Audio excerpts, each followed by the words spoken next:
পড়ে গেলে তার জীবনের মধ্যে যে অমূল পরিবর্তন হয়ে থাকত, আজ মাওলানা হয়ে যাওয়ার পরেও বাড়িতে পড়তে আসে না। কেন? মাওলানা হওয়া উদ্দেশ্য, কেন জিল্লা দেওয়া উদ্দেশ্য, কেন মাসিক প্রোগ্রামে আসা উদ্দেশ্য। উদ্দেশ্য হারিয়ে গেছে, পথ উদ্দেশ্য হয়ে গেছে। এ দ্বীনি মেহনতের উদ্দেশ্য, সমস্ত দ্বীনি মেহনতের যেমন মৌলিক উদ্দেশ্য দ্বীন থেকে দূরে থাকা মানুষকে দ্বীনের মানুষ বানানো, ভুল জায়গায় থাকা মানুষকে সঠিক জায়গায় আনা,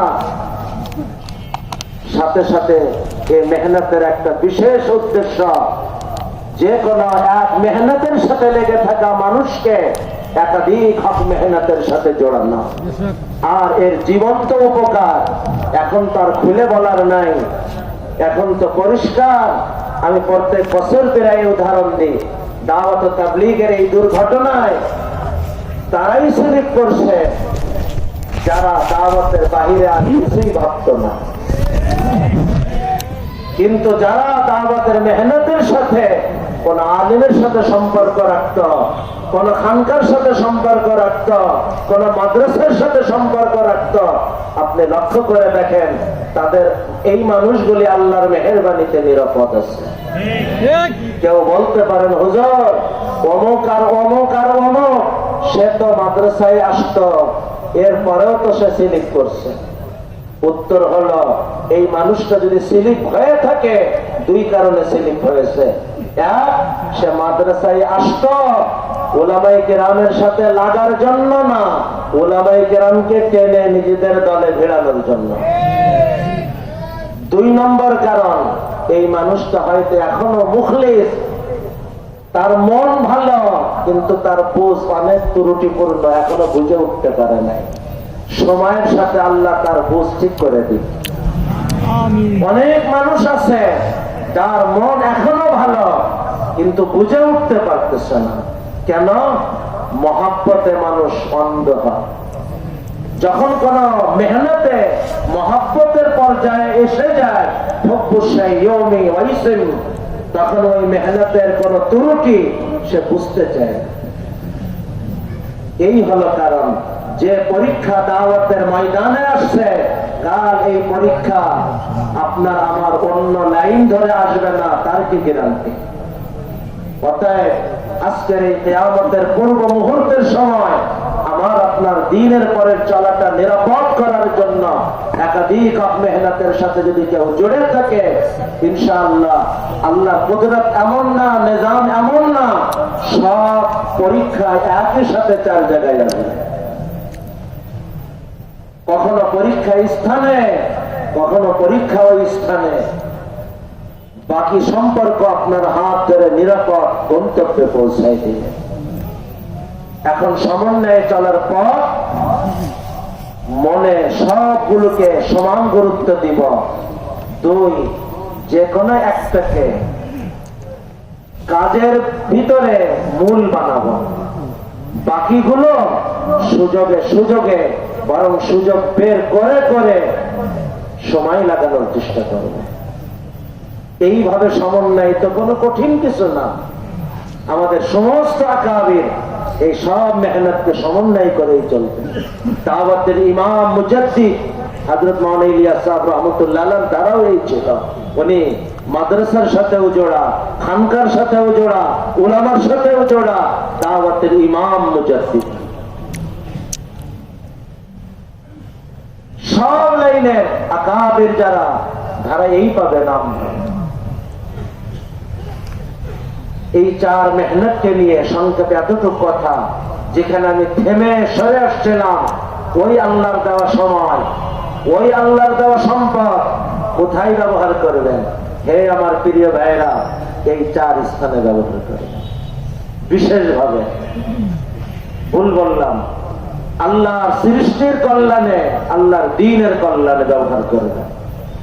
আল্লাহর দ্বীনের কল্যাণ যে কোনো দ্বীনের হক মেহনতে, বিশেষ করে এই চারটে স্থান আত্মশুদ্ধির মেহনতে আল্লাহকে পার্টনার বানানো, ওই সম্পদ ব্যবহার করবেন।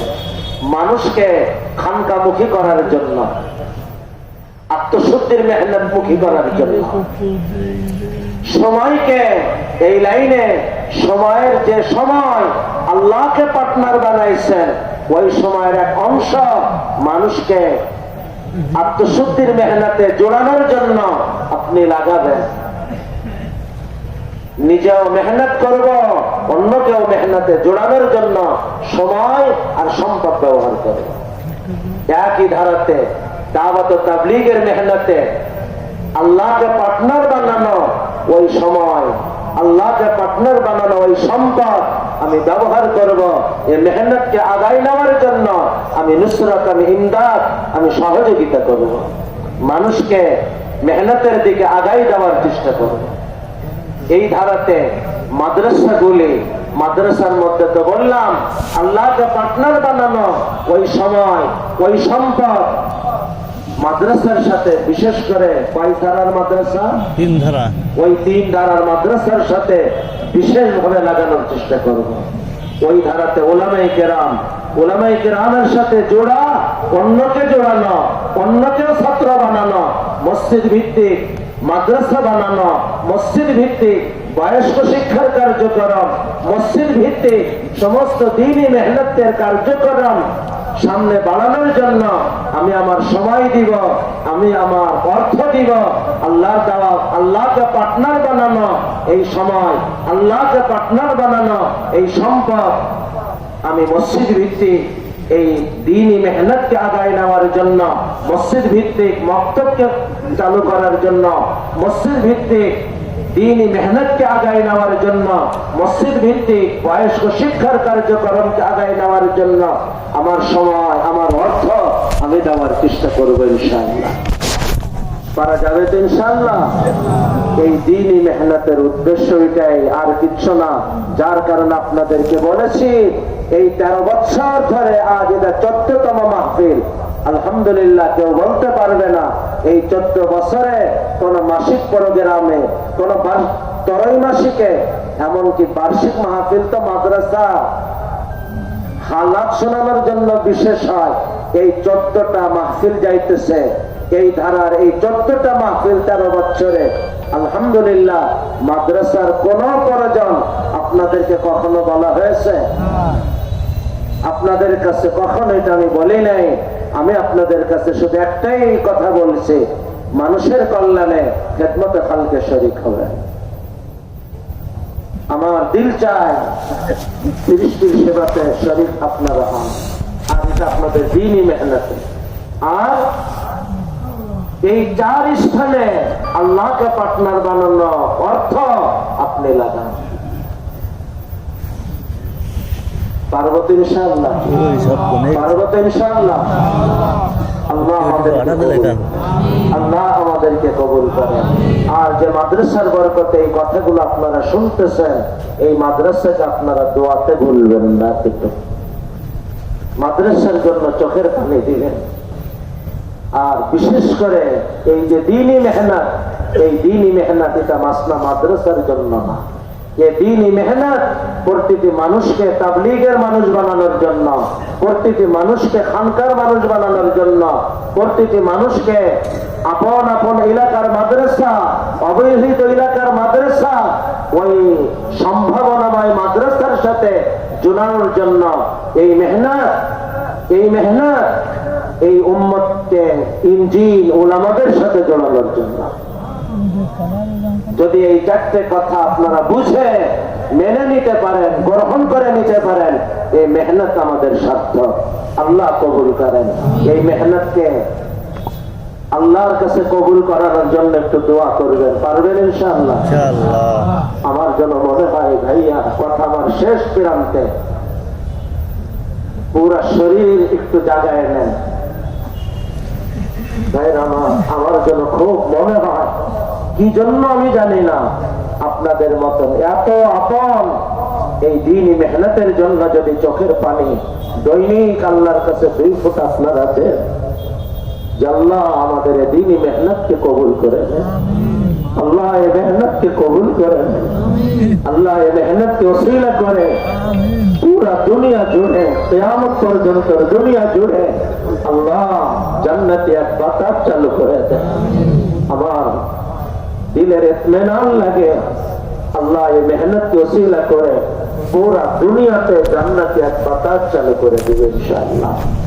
হয়তো আমরা এক সময় থাকবো না, কিন্তু এই মেহনত ধরে যত মানুষ জান্নাতমুখী হবে তাদের নেকি আপনার আমার কবরের দিকে চলবে ইনশাআল্লাহ। অতএব আমি আপনাদের কাছে এই দ্বীনি মেহনতকে সামনে রেখে নম্বর দোয়া চাই।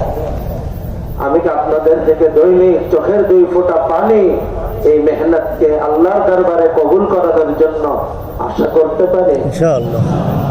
2 নম্বর, এই মেহনতকে আপনারা নিজের মনে করুন, নিজের মনে করে মেহনতকে আগায় নেওয়ার জন্য আপনি ভাববেন, আপনি মেহনত করবেন, এখানকার মাসিক প্রোগ্রামে আসার চেষ্টা করবেন। না পারি প্রত্যেক মাসিক প্রোগ্রামে দূর থেকে 4 মাসিকে আসবো, অনেক দূর, কমপক্ষে বার্ষিক এই মাহফিলে আর রমজান কেন্দ্রিক যে এতেকাফ এবছর তো ইনশাআল্লাহ 40 দিন ব্যাপী এতেকাফের সিদ্ধান্ত হয়েছে। বাকি ওই 40 দিন ব্যাপী রমজানের 10 দিন আগ থেকে এখানে মূল উলামা এবং সমজদার তোলাবাদ দ্বারা উদ্দেশ্য আমার শারহে জামি পড়া হয়ে গেছে এমন তালিবে ইলম থেকে। আর দ্বীনি মেহনতে ওই সাথী যারা দ্বীনের দিকে এতটুকু আগাইছে যে তার বাহ্যিক বেশভূষায় দ্বীন এসে গেছে, আর কোরআন মোটামুটি ভাবে পড়তে পারার মতন হয়ে গেছে। যদি এতটুকু না হয়, আগে আপনি এই এতেকাফে না এসে কোরআন শিখতে সময় দেন। তো এই স্তরের সাথীদের জন্য 40 দিন ব্যাপী এতেকাফ, 40 দিনের জন্য সুযোগ আলহামদুলিল্লাহ। 10 দিন, 5 দিন, 2 দিন, পুরো 40 দিনে যার যতটুকু সুযোগ হয় ওই সময়টাকে আপনারা কদর করেন। এটা হলো এখানকার কেন্দ্রের প্রোগ্রাম, মাসিক, ত্রৈমাসিক, বার্ষিক, রমজান কেন্দ্রিক 40 দিনের এতেকাফ। আর এলাকা ভিত্তিক জেলাতে, থানাতে, অনেক ইউনিয়নে আপনাদের এলাকায় এই ধারার প্রোগ্রাম শুরু হয়েছে। আপনারা চেষ্টা করবেন, কাল সকাল এই বিষয়ে হালকা কথাও বলবো ইনশাআল্লাহ। আপনারা এলাকার মানুষ কালকে এক জায়গায় একত্র করা হবে, আপনারা একসাথে বসে পরামর্শ করবেন যে এই মেহনত আপনারা আপনাদের এলাকায় কিভাবে আদায় নিতে পারেন। আল্লাহ তাআলা কবুল করেন, আল্লাহ কবুল করেন। এলাকার মেহনত, এলাকা ভিত্তিক মাসিক প্রোগ্রাম আপনারা যত জোরদার করবেন, আমি আশা করি মেহনত তত বেগবান হবে ইনশাআল্লাহ। আল্লাহ আল্লাহ আমাদেরকে এই মেহনত কবুল করেন, আল্লাহ এই মেহনতকে ওসিলা করে আমাদেরকেও দ্বীনের পরে কবুল করেন। দ্বীনের এক জান্নাতি বাতাস আল্লাহ পুরা দুনিয়াতে কবুল করেন। আল্লাহ যে কথাগুলো বলাইলেন, শোনাইলেন, আল্লাহ আমাকে, আমাদের সকলকে আমলে আনা তৌফিক দান করেন। আল্লাহুম্মা আমিন, আল্লাহুম্মা আমিন, আল্লাহুম্মা আমিন। ওয়া আখিরু দাওয়ানা আলহামদুলিল্লাহি রাব্বিল আলামিন। এখন আযান হবে, যেহেতু অনেক